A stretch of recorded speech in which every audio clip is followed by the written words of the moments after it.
नमस्कार, सुप्रभात। आपका स्वागत है हमारे चैनल स्टडी विद नॉटियालजी में। यहाँ पे हम एनिसेंट हिस्ट्री की पूरी सीरीज़ पढ़ रहे हैं, जिसमें पहले एनिसेंट हिस्ट्री पढ़ेंगे और उसके बाद हम मिडाइवल हिस्ट्री पढ़ेंगे, उसके बाद हम मॉडर्न हिस्ट्री पढ़ेंगे। जिसके बीच में ही जैसे एनिसेंट हिस्ट्री का मौर्योत्तर काल हो जाएगा, उसके बाद हम पॉलिटिकल यहाँ पे स्टार्ट कर देंगे। तो साथ साथ में हिस्ट्री और पॉलिटिकल साथ साथ में चलते रहेंगे। अब बात करते हैं इस वीडियो की। तो ये हमारी सीरीज़ की वीडियो नंबर 7 है। आप बाकी की वीडियोज़ हमारी प्लेलिस्ट से देख सकते हैं। बाकी अगर इसमें देखा जाए तो प्रीवियस सेक्शन में जो हमने पढ़ा था, सीखिए, वो हमने पढ़ा था ऋग्वैदिक पीरियड जो कि 1500 से 1000 BC तक होता है।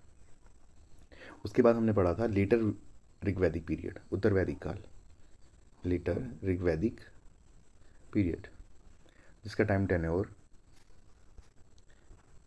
चेंज कर लेते हैं, जिसका टाइम टेन्योर 1000 BC से 600 BC तक था। तो हमने देखा, इसके प्रीवियस सेक्शन में हमने देखा कि काफ़ी चीज़ें डेवलप हो गई थी और काफ़ी कल्चर भी डेवलप हो गया था, जहाँ पे ग्रामीण संस्कृति से उत्तर वैदिक काल में आते आते धीरे धीरे नगरीकरण के बारे में हमने पढ़ा था। तो यहाँ पे एक और चीज़ आ रही थी। यहाँ पे सबसे पहले हमने पढ़ा 600 BC में आते आते सिक्कों का सबसे पहले प्रचलन हो गया था, और ऐसे काफ़ी बदलाव आए जो 600 BC तक, जो ऋग्वैदिक काल में नहीं थे, वो धीरे धीरे आने लग गए थे। जैसे कि राजा बनने लग गए थे, राजा बनने लग गए थे, राजा की एक परफेक्ट पोस्ट हो गई थी राजा की। तो ये सारी कंडीशन यहाँ पे हम 600 BC के आसपास में एंड तक आते आते देख रहे थे। जैसे 600 BC होता है, वैसे ही इंडिया में महाजनपदा, जो कि हम जानते हैं कि एक प्रॉपर एक इकाई जैसे थी, प्रॉपर एक यूनिट जैसे थी। हम जानते थे कि पहले विलेज था, गांव था, पहले विलेज हुआ करता था, उसी का बड़ा करके यहाँ पर विश्व बनते थे, जिसका चीफ विश्वपति होता था, उसी को बड़ा करके यहाँ पर जन बनते थे। तो यही जो जन बनते थे, इसी को बाद में, क्योंकि लोगों की संख्या तो धीरे धीरे बढ़ने लग गई, इसी जन को जनपदा कहा गया, इसी जन को जनपदा कहा गया, जनपदा। और यही जन जब ज़्यादा लोग बने तो यही जन महाजनपदा बना, महाजनपदा बना। महाजनपदा मीन्स वहाँ पे ज़्यादा लोग आ गए थे, और एक प्रॉपर एक वहाँ पे किंग, जैसे किंग रहता है, किंग रूल करने लग गया था, राजा रूल करने लग गया था उस महाजनपदा पर, महाजनपदा। तो उन्हीं के बारे में हम पढ़ते हैं। तो 600 BC, 600 BC के 600 ईस्वी पूर्व के तक आते आते यहाँ पर महाजनपदा 16 महाजनपदा बनने लग गए थे। और इसमें जो हम ये वाली वीडियो पढ़ रहे हैं, ये इंडियन एंसेंट हिस्ट्री की वीडियो नंबर 7 है। इससे पहले 6 वीडियोज और आ चुके हैं, जिसमें हमने स्टार्ट से शुरू से और यहाँ तक पहुँचा है हमने टाइमलाइन में। तो बाकी की वीडियोज़ आप हमारी प्लेलिस्ट से देख सकते हैं। पूरी प्लेलिस्ट वहाँ पर बनी हुई है, जहाँ पे आप एनिसेंट हिस्ट्री की कवर कर सकते हैं वहाँ पर। और धीरे धीरे लगभग 2 या 3 दिन में, 4 दिन में ये वीडियोज़ आती रहती हैं, क्योंकि काफ़ी टाइम लग जाता है वीडियो बनाने में। तो आप देखते रहिए। बाकी आप चैनल को सब्सक्राइब कीजिए, इंस्टाग्राम पर फॉलो कीजिए, और टेलीग्राम पे स्टडी विद नॉटियालजी नाम से एक ग्रुप है, वहाँ पर ज्वाइन कर सकते हैं, जहाँ पे PDF आपको प्रोवाइड की जाएगी। तो आइए शुरू करते हैं आज का 600 BC महाजनपदा पीरियड। अगर देखा जाए तो सेकेंड अर्बनाइजेशन, सबसे इंपॉर्टेंट बात जिसमें टॉपिक आता है, that is the second urbanization. Second urbanization मतलब द्वितीय नगरीकरण यहाँ पे स्टार्ट हो गया था। यहाँ पे सेकेंड अर्बनाइजेशन, द्वितीय नगरीकरण। अब द्वितीय नगरीकरण का मतलब क्या है कि पहले हमने पढ़ा कि ऋग्वैदिक पीरियड में लोग, जब आर्य बाहर से आए थे, तो ऋग्वैदिक पीरियड में लोग ग्रामीण सभ्यता, विलेज वाली सभ्यता यानी ग्रामीण सभ्यता पे डिपेंडेंट हो गए थे, ग्रामीण सभ्यता पे डिपेंडेंट हो गए थे, ग्रामीण सभ्यता पे डिपेंडेंट हो गए थे। लेकिन धीरे धीरे जैसे ही लेटर वैदिक पीरियड आता है, तो लोगों की संख्या बढ़ने लग जाती है। जैसा कि मैंने आपको प्रीवियस सेक्शन बताया, तो वो जनपद हो जाते हैं, जनपदा। और उन्हीं जनपदा से आगे चलकर महाजनपदा बनते हैं, महाजनपदा बनते हैं। महाजनपदा डेवलप हो गया था। महाजनपदा जब डेवलप हो गए थे, तो महाजनपदा के डेवलप होने के बाद वहाँ पर काफ़ी कंडीशन आई। वहाँ पे एक तो राजा रूल करने लग गया था प्रॉपर, और दूसरी बात, सबसे इंपॉर्टेंट बात, वहाँ पे आयरन यानी लोहा मिलने लग गया था। अब जब भी जैसे ही लोहे की क्रांति स्टार्ट हुई, लोहे की क्रांति ने क्या चेंज किया, एक तो इन्होंने एग्रीकल्चर पे चेंज किया, खेती पे चेंज किया, और दूसरा इन्होंने जो चेंज किया, ये किया वेपन बनाने पे, वेपन पे चेंज हुआ। यानी 2 चीज़ें बनने लग गई। अगर हथियार बनेंगे, खेती अगर अच्छी होगी तो रेवेन्यू अच्छा आएगा उनका, और वेपन बनेंगे तो अपना एरिया बढ़ा सकते हैं, सबसे इंपॉर्टेंट बात। तो वैसे ही होने लग गया था, और ये क्या होने, और धीरे धीरे इन्होंने क्या बनाने लग गए थे, नगर बनाने लग गए थे। तो इसमें सबसे इंपॉर्टेंट बात है कि नगरीय क्रांति का सर्वप्रथम प्रयोग गॉर्डन चाइल्ड ने, गॉर्डन चाइल्ड कोई हिस्टोरियन है, उन्होंने अपनी बुक लिखी है अर्बन रिवॉल्यूशन में लिखी है। अर्बन रिवॉल्यूशन का मतलब होता है एक नगरीय सभ्यता। उन्होंने नगरीय क्रांति के लिए कुछ आवश्यक तत्वों को बताया, क्योंकि हमने पढ़ा था कि सबसे पहले जो नगरीय सभ्यता, जो फर्स्ट नगरीय सभ्यता थी, अर्बन सिविलाइजेशन थी जो, वो अगर हमने पढ़ा है तो that was the Indus valley civilization. ये इंडस वैली सिविलाइजेशन थी, इंडस वैली सिविलाइजेशन। तो इंडस वैली सिविलाइजेशन थी। उसके बाद जो चेंज होने लग गया, तो सेकंड जो द्वितीय नगरीकरण, जो नगर बने, क्योंकि पहले गांव थे, विलेज डेवलप होते होते एक महाजनपद बना, तो लोगों ने उसी हिसाब से शहर बनाने लग गए थे। जब शहर बने तो उसमें खास बात आई कि इसमें क्या क्या चेंज हुए, 600 BC में आते आते क्या क्या चेंजेस हुए। उन्होंने नगरीय क्रांति के लिए कुछ आवश्यक तत्वों को बताया कि नगरीय क्रांति के लिए सबसे पहला था शासक वर्ग का उदय, जो यानी जो मैं बता रहा था कि जो किंग डेवलप हो गया था, किंग का पद डेवलप हो गया। दूसरा था धर्म का प्रचलन। अगर हम 600 BC में कवर करेंगे तो इसमें हम काफ़ी चेंजेस करेंगे, जो धर्म में जो चेंज आए थे, क्योंकि हमने पढ़ा था लास्ट सेक्शन में, हमने पढ़ा था कि धार्मिक बदलाव में क्या क्या चीज़ें जरूरी थी, कैसे धर्म हो रहा था, तो उसमें भी बदलाव आया है।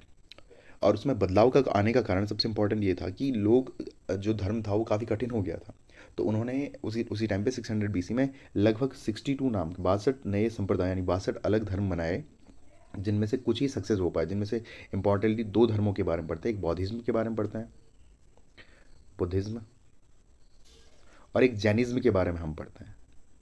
तो ये अलग से सेपरेटली वीडियो बनेगी कि बौद्धिज्म कैसे डेवलप हुआ, कौन इंपॉर्टेंट थे इसमें, किस किस राजा ने अपनाया, और कैसे कैसे ये डेवलप हुआ। सिमिलरली जैनिज्म का हम पढ़ेंगे, जैनिज्म डेवलप कैसे हुआ, कैसे जब जैनिज्म फैला ऑल ओवर द इंडिया में, तो क्या कारण थे इसे फैलने के, और हम इनके कारणों की चर्चा करेंगे नेक्स्ट वीडियो में। जो नेक्स्ट होगा वहाँ पे हम धर्म से रिलेटेड ही, रिलीजन 600 BC में जो रिलीजन आए उनसे रिलेटेड ही, यानी गौतम बुद्धा और जैन, महावीर स्वामी, ऋषभदेव, इन सभी, पार्श्वनाथ, इन सभी के बारे में हम नेक्स्ट वीडियोज़ में पढ़ेंगे, नेक्स्ट सेक्शन में आते हुए पढ़ेंगे। लेकिन यहाँ पे जो कॉन्सेप्ट है वो है 600 BC का, कि यहाँ पे महाजनपदा कैसे डेवलप हुआ और कौन कौन से महाजनपदा डेवलप हुए, तो क्लियर करते हैं।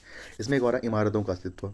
इमारतों का अस्तित्व है वो बनने लग गया था। लोग क्या करने लग गए थे, गाँव की संस्कृति को छोड़कर लोग इमारतें बनाने लगे, शहर बसाने लग गए थे। जो फोर्थ वन था वो था मुद्रा का प्रचलन। मुद्रा जो यानी करेंसी है, जो उसका प्रचलन हो गया था। मुद्रा का प्रचलन में क्या क्या चीज़ें हैं, जैसे मैंने आपको बताया था लास्ट सेक्शन में, प्रीवियस पीछे आप देख सकते हैं, यहाँ पे एक कॉइन, जैसे कॉइन हल्का सा दिख रहा है, लेकिन ऐसे कॉइन बनने स्टार्ट हो गए थे। व्यापार वाणिज्य का विकास, सबसे इंपॉर्टेंट बात है कि यहाँ पे क्या होने लग गया था, वाणिज्य का विकास होने लग गया था। बिजनेस यानी ट्रेडिंग करने लग गए थे एक स्थान से दूसरे स्थान तक। जब मुद्रा का प्रचलन होगा तो उससे उसी मुद्रा का प्रचलन करके वाणिज्य और व्यापार बढ़ने लग गया था। जो नेक्स्ट बात थी वो थी लेखन कला और लिपि का ज्ञान। सबसे इंपॉर्टेंट बात, वो लिखने लग गए थे, और एक प्रॉपर लिखने के कारण एक लिपि का उन्हें ज्ञान होने लग गया था। अगली जो है वो है टैक्स सिस्टम का, रेवेन्यू सिस्टम का, जो टैक्स सिस्टम उसको रिवॉल्व करके, एवोल्यूशन करके, उसका विकास करके उन्होंने क्या कर दिया था, प्रॉपर टैक्स लगाने लग गए थे। पहले जो मन से दिया जाता था, आप कुछ भी टैक्स दे सकते हो किंग को, लेकिन अब इन्होंने प्रॉपर एक सिस्टम लगा के, प्रॉपर सिस्टम बना के, अब टैक्स कहाँ जा रहा था, किंग को टैक्स जा रहा था, रेवेन्यू जा रहा था, और किंग को रेवेन्यू आने लगे था। इसके कारण वो नई बिल्डिंग बना सकता था। तो आप समझ सकते हैं कैसे नगरीय क्रांति में चेंज हुआ। अगली थी वैज्ञानिक प्रगति। इस टाइम पे क्योंकि आयरन की जब खोज हुई, तो आयरन की खोज से उन्होंने काफ़ी चीज़ें जो पहले अदर मेटल से बनती थी वो आयरन से बनने लग गई, और आयरन से बनी तो ये मजबूत, क्योंकि आयरन तो काफ़ी मजबूत होता है, तो उससे वैज्ञानिक प्रगति होने लग गई थी। क्योंकि साइंटिफिक चेंज जब होता है तब पूरा सिस्टम ही चेंज हो जाता है। आप देखा होगा कि कभी भी, जैसे फर्स्ट वर्ल्ड वॉर में, सेकेंड वर्ल्ड वॉर में, जब नए नए वेपन बने या गन पाउडर बना, जो लोग पहले तलवारों से लड़ते थे वो गन पाउडर के बाद बंदूक बनने से वो उनकी जीतने के चांसेस ज़्यादा हो गए थे। तो ये सारी कंडीशन आने लग गई थी। नेक्स्ट आता है उत्पादक वर्ग की प्रधानता। जो प्रोडक्शन कर रहा था उसको प्रधानता माना गया, क्योंकि सबसे इंपॉर्टेंट बात, जो प्रोडक्शन कर रहा होगा वो क्या करेगा, वो कंट्रोल करेगा। जो जितना प्रोडक्शन करेगा उतना बेचेगा तो उसके बाद वाणिज्य, यानी यहाँ पे वाणिज्य होगा, और दूसरी बात उस पर करेंसी ज़्यादा बढ़ने लग जाएगी। तो प्रधानता कहीं ना कहीं उत्पादक वर्ग की, जो प्रोडक्शन कर रहा था और जो बेच रहा था, उसकी प्रधानता आने लग गई थी। तो आप समझ सकते हो कि ये 9 लगभग जो कारण हैं, लगभग 9 कारण हैं कि रेवोल्यूशन कैसे आया। ये सबसे इंपॉर्टेंट है, ये 9 कारण हैं, जिससे ही आपको पता लगता है कि द्वितीय नगरीकरण है, नगर कैसे बसाने लग गए थे। तो ये कंडीशन यहाँ पे आने लगी थी। इन सभी से जब इकोनॉमी डेवलप हुई, जब पैसा डेवलप हुआ, तो धीरे धीरे वो लोग नगर बसाने लग गए थे, एक पूरी प्रॉपर सिटी बसाने लग गए थे। तो वो सारी कंडीशन यहाँ पर आने लग गई। नेक्स्ट, ओके, नेक्स्ट में देख सकते हैं आप कि छठवीं शताब्दी में गंगा यमुना दोआब आ गया, दोआब है ये। गंगा यमुना दोआब के क्षेत्रों में के उपरोक्त तत्वों का प्रभाव दिखाई पड़ा। सबसे इंपॉर्टेंट बात जो यहाँ पर अगर मैप पे देखा जाए तो सबसे इंपॉर्टेंट बात यहाँ पर गंगा यमुना दोआब, यानी जहाँ से गंगा यमुना जाती है वहाँ पे जो दोआब, जो पूरा जो उपजाऊ ज़मीन थी, फर्टिलाइज ज़मीन थी, उसी के आसपास में लोग द्वितीय नगरीकरण बसाने लगे, सेकेंड अर्बनाइजेशन करने लग गए थे, नए नए नगर बसाने लग गए थे। तो क्योंकि नगर बसाना सबसे इंपॉर्टेंट, क्यों एक कारण यहाँ पे आता है कि क्यों ही वो गंगा या यमुना के किनारे ही, क्यों उन नदियों के किनारे ही पूरा सिस्टम क्यों बसा रहे थे, इसका रीज़न क्या था? क्योंकि जो रिवर होती है वहाँ पे जो लैंड होती है रिवर के किनारे, सारी फर्टाइल लैंड होती है, उपजाऊ ज़मीन होती है, और उसी उपजाऊ ज़मीन के कारण उन्हें सबसे इंपॉर्टेंट बात, जो उपजाऊ ज़मीन होगी तो प्रोडक्शन अच्छा होगा, जब प्रोडक्शन अच्छा होगा तो उसके बाद उन्हें रेवेन्यू अच्छा मिलेगा, रेवेन्यू अच्छा मिलेगा तो किंग को रेवेन्यू अगर अच्छा मिला तो इन्वेस्टमेंट कर सकता है, वो अलग अलग चीज़ों पर इन्वेस्टमेंट कर सकता है, वो वहाँ पे इंफ्रास्ट्रक्चर पे यानी बिल्डिंगों पे, सारी चीज़ों पे इन्वेस्टमेंट कर सकता है, वहाँ पे अलग अलग सिस्टम पे अपने वेपन्स पे इन्वेस्टमेंट कर सकता है, वो अपनी आर्मी पे वहाँ पे इन्वेस्टमेंट कर सकता है, तो डिफरेंट डिफरेंट टाइप से इन्वेस्टमेंट कर सकता है। लेकिन सबसे इंपॉर्टेंट बात ये ज़रूरी था, ये डिपेंडेंट था प्रोडक्शन पे, ये डिपेंडेंट था प्रोडक्शन पे कि प्रोडक्शन कितना हो रहा है, जैसे हमने प्रीवियस सेक्शन में कि प्रोडक्शन पे पूरा डिपेंडेंट हो गया था। अब बात करते हैं प्रथम नगरीकरण, जो फर्स्ट अर्बनाइजेशन था वो थी सिंधु घाटी सभ्यता। अगर प्रथम अर्बनाइजेशन पढ़ा जाए तो वो थी इंडस सिंधु घाटी सभ्यता, इंडस वैली सिविलाइजेशन, और जब सेकेंड अर्बनाइजेशन पढ़े तो इसका बेस आयरन था। फर्स्ट वाले का तो ब्रॉन्ज था, क्योंकि हमने पढ़ा था कि सिंधु घाटी सभ्यता में ब्रॉन्ज का सबसे ज़्यादा यूज हो रहा है, ब्रॉन्ज यानी कांसे का सबसे ज़्यादा यूज हो रहा है, जैसे कांसा कहा जाता है। लेकिन 600 BC तक आते आते ये सारा डिपेंडेंट हो गया था आयरन पे। आयरन जिसे Fe कहा जाता है, 26 इसका पीरियड टेबल 26 इसका परमाणु क्रमांक है। तो अब साइंस की सेक्शन पढ़िए, अब साइंस चलेगी। नेक्स्ट बात करते हैं पुराने सबसे पुराने सिक्के 5वीं सदी के मिले हैं। 500 जो 5वीं सदी 5th सेंचुरी थी उसके सबसे पुराने मिले। इन्हें इन सिक्कों को पंचमार्क कहा जाता था, आहत सिक्के कहते थे। ये मूलतः चांदी के होते थे। पंचमार्क का मतलब हो गया कि सिक्के लेते थे, कोई मेटल ले ली, चांदी के मेटल ले ली, और उस पर ऊपर से हिट करते थे। जब उससे हिट करते थे, मार्क करते थे, तो वहाँ पे कुछ निशान आ जाते थे और उसी का वो मार्क माना जाता था। उस निशान को और उसी कॉइन को फिर यूज किया जाता था ट्रेडिंग के लिए, या कुछ चीज़ खरीदने के लिए, बेचने के लिए, पूरे व्यापार को संभालने के लिए उसका इस्तेमाल किया जाता था। आहत सिक्के जिनको बौद्ध साहित्य, अगर बौद्ध साहित्य देखा जाए, क्योंकि उस टाइम बौद्ध धर्म डेवलप हो गया था और जैनिज्म डेवलप हो गया था, बौद्धिज्म डेवलप हुआ इंडिया में उस टाइम, बौद्धिज्म डेवलप हुआ, जैनिज्म डेवलप हुआ। तो बौद्ध साहित्य में से काशार्पण कहा गया है, काशार्पण कहा गया है। ये आप इंपॉर्टेंट है, काफ़ी टाइम में क्वेश्चन आया है यहाँ पर कि बौद्ध साहित्य में आहत सिक्कों को क्या कहा जाता। तो कभी भी क्वेश्चन आई 5th सेंचुरी के जो सिक्के थे, क्वाइंस थे, उन्हें क्या कहा गया, तो वो पंचमार्क सिक्के हैं। और अगर ये कहा जाए कि उन सिक्कों को बौद्ध साहित्य में कहा तो काशार्पण कहा गया, तो यहाँ से आपका क्वेश्चन बन सकता है। नेक्स्ट है, आरंभ में इनका प्रचलन पूर्वी उत्तर प्रदेश और बिहार में हुआ। सबसे पहले इनका जो स्टार्ट हुआ था पूर्वी उत्तर प्रदेश और बिहार में हुआ था, जिससे व्यापार वाणिज्य की स्थिति में सुधार हुआ। तो पूर्वी उत्तर प्रदेश और बिहार जो आता है वो गंगा नदी के किनारे पूरा सिस्टम आता है। तो अब देखेंगे कि जितने भी महाजनपद मोस्टली डेवलप हुए हैं किसी न किसी नदियों के किनारे मोस्टली, और जिनका वर्चस्व रहा है, जैसे मगध आता है तो मगध बिहार में ही, मगध जहाँ पे 16 महाजनपदों में मगध भी एक था, जिसका आप पढ़ोगे, मगध का उत्कर्ष पढ़ोगे, और वही उसी मगध पर आप हरियक वंश, शिशुनाग वंश और नंद वंश का पढ़ोगे। उसके बाद फिर कैसे मौर्यज ने उन्हें चेंज किया, और कैसे चंद्रगुप्त मौर्य किंग बना, तो आप इसमें पढ़ोगे। नेक्स्ट अगर बात की जाए महाजनपदों का उदय, तो कैसे इनका अराइज हुआ।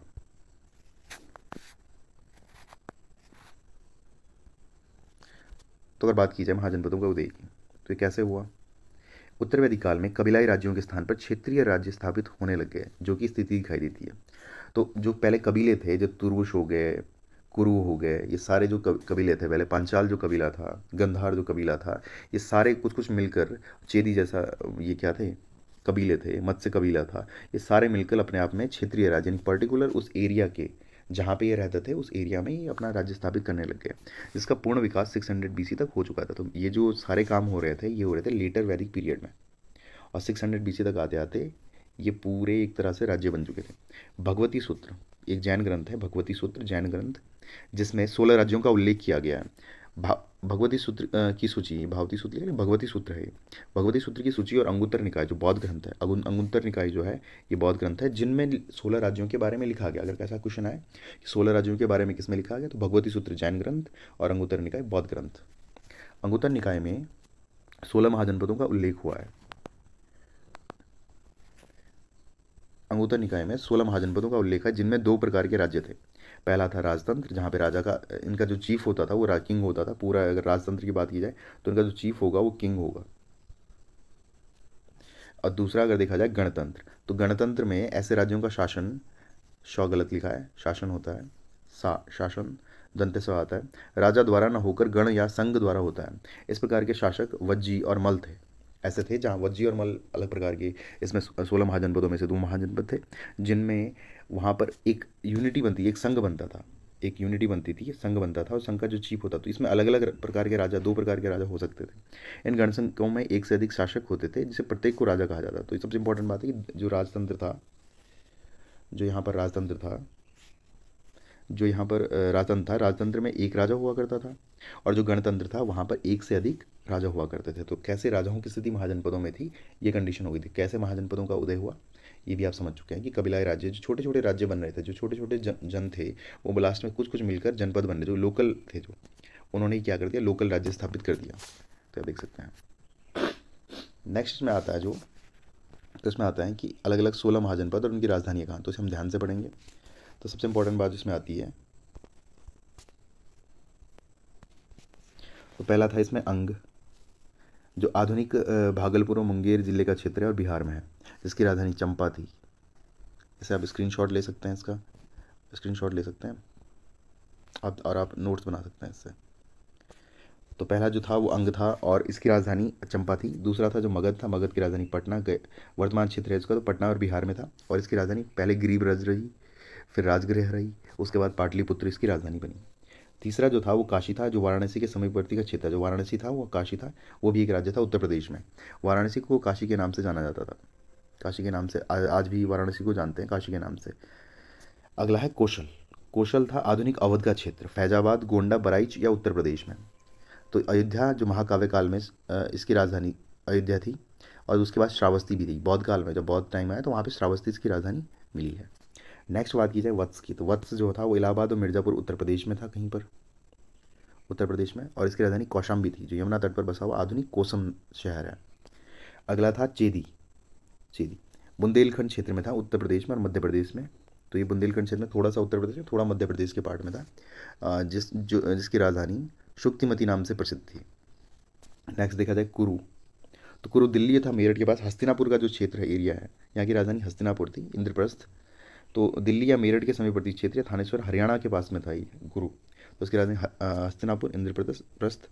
तो इक्ष्वाकु का कुरु राजधानी के रूप में उल्लेख है था। नेक्स्ट आता है पांचाल। अगर बात की जाए पांचाल की, तो ये बरेली, पीलीभीत, बदायूं, बुलंदशहर, अलीगढ़, यहाँ तक इसका एरिया फैला हुआ था, यूपी में ही था। मोस्टली आप देख सकते हैं कि इसमें यूपी के आसपास के सारे लोग आ रहे हैं, क्योंकि हमने पढ़ा है कि यूपी से गंगा होके जाती है, यमुना का क्षेत्र है, और पूरी लैंड फर्टाइल है, तो इसीलिए वहाँ पे जो जनपद थे, ये महाजनपद थे, डेवलप होने लग गए थे। तो इसकी राजधानी, उत्तरी पंचाल की राजधानी अचित्र बरेली, दक्षिणी पंचाल की राजधानी काम्पिल्या, कन्नौज में थी। काम्पिल्या यानी कन्नौज, कन्नौज है जहाँ पे रामगंगा और गंगा का मिलन होता है, उसके आसपास में।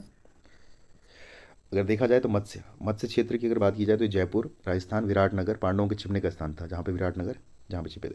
सूरसेन अगर बात की जाए तो सूरसेन ब्रजमंडल का क्षेत्र था, ब्रजमंडल यानी भगवान कृष्ण से रिलेटेड, तो ये उत्तर प्रदेश में था। इसकी राजधानी मथुरा थी। प्राचीन भारतीय व्यापार मार्ग उत्तरापथ और दक्षिणापथ के बीच में स्थित था। तो उत्तरापथ और दक्षिणापथ जो मार्ग था, उत्तर से आने वाला और दक्षिणापथ से आने वाला, इसके बीच में था, स्थित था ये। नेक्स्ट बात की जाए अश्मक की। अश्मक नर्मदा तथा गोदावरी नदियों के बीच में था, और यही एक ऐसा अश्मक एक जो क्वेश्चन बनता है कि साउथ इंडिया में, दक्षिण भारत में महाजनपद केवल एक इकलौता महाजनपद था जो दक्षिण भारत में डेवलप हुआ था। इसकी राजधानी पैठान या पोतल थी। तो एक ही ऐसा, ये अश्मक एक ऐसा महाजनपद था जो साउथ इंडिया में था। नेक्स्ट बात की जाए अवंती की, तो अवंती उज्जैन जिले से लेकर नर्मदा नदी तक उत्तरी अवंती का क्षेत्र था, जिसकी राजधानी उज्जैन थी। नेक्स्ट है गांधार। तो गांधार जो था ये इंडिया से बाहर था। गांधार काबुल में पड़ता है और वर्तमान में अफगानिस्तान का क्षेत्र है, अफगानिस्तान में पड़ता है। तो गांधार जो है ये काबुल का एरिया था, और इसकी राजधानी तक्षशिला थी। तक्षशिला, जहाँ पे तक्षशिला यूनिवर्सिटी भी थी। तक्षशिला यूनिवर्सिटी जो है प्राचीन यूनिवर्सिटी है, प्राचीन विश्वविद्यालय है, जो काफ़ी अच्छा एक शिक्षा का केंद्र रहा है। नेक्स्ट बात की जाए कम्बोज।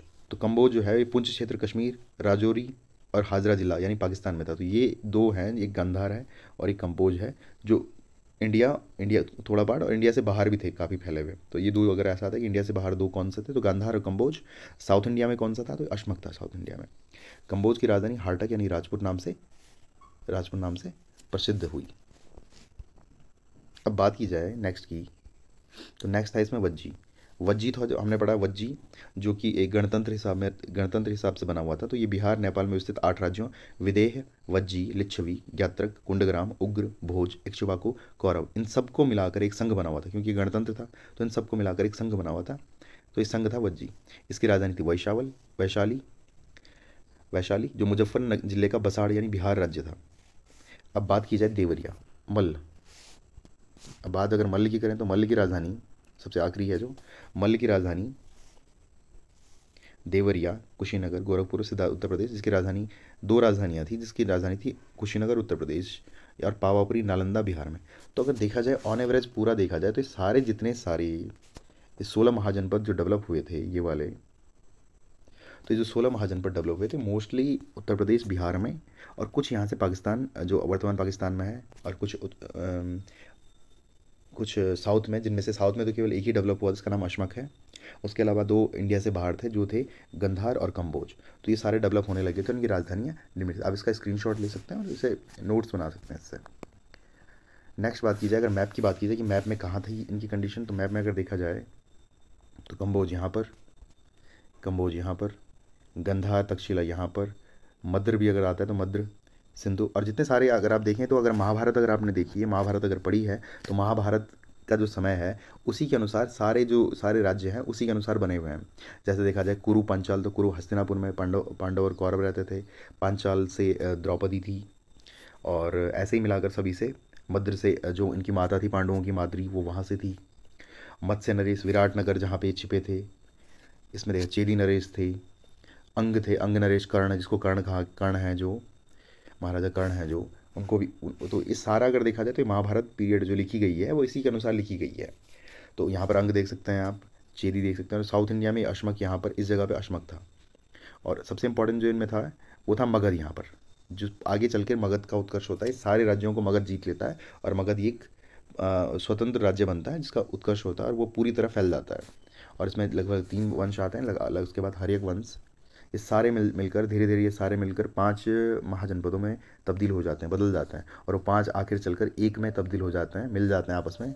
और उसके बाद मगध साम्राज्य विकसित होता है, जिसमें पहले हर्यक, उसके बाद शिशुनाग, उसके बाद नंद,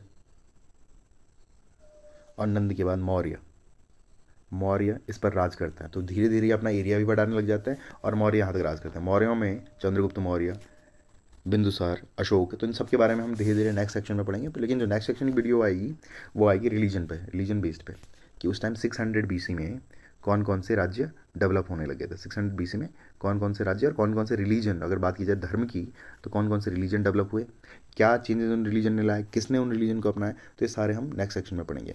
अगली और 2 वीडियो आने के बाद तीसरी जो नेक्स्ट वीडियो होगी वो होगी मगध का उत्कर्ष, कैसे अराइज हुआ मगध। तो सारी वीडियोज हम इसके अंतर्गत पढ़ेंगे। इसमें कुछ लिखने को मिलता है, तो वैशाली का लिच्छवी गणराज्य विश्व का प्रथम गणतंत्र माना जाता है, जो कि वज्जी संघ की राजधानी थी। इसका गठन 500 ईस्वी में हुआ था। और अगर इसमें देखा जाए तो 5 पहाड़ी दुर्ग थे, ये अलग से यहाँ पहाड़ी दुर्ग थे मगध के आसपास में, जो थे वराह, वृषभ, ऋषिगिरी, चैत्यक और विहार। अगर एक इसमें छोटे छोटे जो क्वेश्चन बन सकते हैं वो हैं, विश्व का प्रथम विश्वविद्यालय वो था नालंदा विश्वविद्यालय, जो कि बिहार में था। विश्व का सबसे प्राचीन वैभवशाली महानगर की बात की जाए तो वो पाटलिपुत्र था, जो शायद उदयन ने बसाया था आसपास। उदयन ने, वो देखा जाए किसने बसाया, थोड़ा डाउट हो रहा है इसमें। 4 शक्तिशाली महाजनपद थे जिसमें मगध, कौशल, वत्स और अवंती थे। और असमक ऐसा जनपद था जो साउथ इंडिया में था, फैला हुआ था। इसमें अगर कुछ और आता है तो गणसंघ का गणतंत्र, जो मैंने आपको समझा कि काफ़ी सारे लोग मिलते थे और गणतंत्र बनाते थे, जो कि विज्जी थे और मल्ल था। तो थैंक यू, आज के लिए इतना ही। और इस वीडियो में इतना ही है, जहाँ पे हमने 16 महाजनपद के बारे में पढ़ा। सेक्शन महाजनपदों का कैसा उत्कर्ष हुआ, क्या क्या चेंज हुआ, अर्बन सिविलाइजेशन क्या था, अर्बन सिविलाइजेशन में क्या क्या था, और कहाँ इनकी कैपिटल थी, और कैसे चलकर ये डेवलप हुए। तो ये सारे हमने इस वाले सेक्शन में पढ़ा। आप नेक्स्ट वीडियो आप चैनल को सब्सक्राइब कीजिए, लाइक कीजिए और शेयर ज़रूर कीजिए। सबसे इंपॉर्टेंट, अगर आपको लगता है कि हाँ मैं कुछ इतना ऐसा काम कर रहा हूँ तो आप शेयर कर सकते हैं हमारी वीडियोज़ लगातार। बाकी इसमें जो नेक्स्ट सेक्शन में आएगा था वो आएगा 600 BC में कौन कौन से रिलीजन डेवलप हुए, बौद्ध धर्म और जैन धर्म के बारे में हम नेक्स्ट वीडियोज़ में पढ़ेंगे। तो आज के लिए इतना ही।